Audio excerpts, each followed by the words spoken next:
আসসালামু আলাইকুম। কেন এত চেষ্টা করেও জীবনে শান্তি পাচ্ছেন না? কখনো ভেবে দেখেছেন? এই ভিডিওটা শেষ পর্যন্ত দেখুন, হয়তো আজই আপনার জীবন বদলে যাবে। আপনি কি কখনো ভেবেছেন এত চেষ্টা করেও কেন শান্তি পাচ্ছেন না? কারণ আপনি মানুষকে ধরে রেখেছেন কিন্তু আল্লাহকে নয়। আপনি একা নন। এই অনুভূতিটা শুধু আপনার নয়। কেন আল্লাহ আমাকে কষ্ট দিলেন? এই প্রশ্নটা আপনার মাঝে আসে।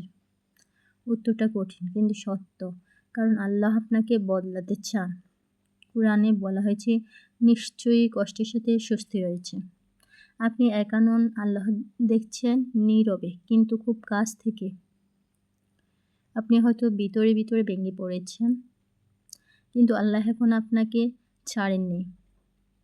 আপনি কি ভাবছেন, আমি অনেক গুনাহ করেছি, আমার জন্য কি আর আশা আছে? হ্যাঁ, আছে। আল্লাহ বলেন, হে আমার বান্দারা, তোমরা আমার রহমত থেকে নিরাশ হইও না। আপনি একা নন, ফিরে আসার দরজা এখনও খোলা। নামাজ কি ভারী লাগে? মনে হয় পরে পড়ব। এই পরে শব্দটাই শয়তানের সবচেয়ে বড় অস্ত্র। নামাজ মানে বোঝা নয়, নামাজ মানে আশ্রয়। আপনি একা নন যে আল্লাহর সামনে মাথা নোয়ায়। আল্লাহ তার বোঝা হালকা করে দেন যে নামাজ পড়ে। আপনি দোয়া করেছেন কিন্তু কিছু পাননি। আপনি হারেননি। দোয়া কখনোই নষ্ট হয় না, হয় এখন, নয়তো পরে, নয়তো আখিরাতে। এই কথাটা শুনুন, আপনার দোয়া শোনা হচ্ছে।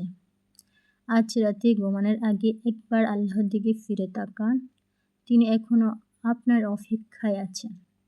হে আল্লাহ, এই ভিডিওটি যারা দেখছেন তাদের ভাঙা জীবন তুমি ঠিক করে দাও। আমিন।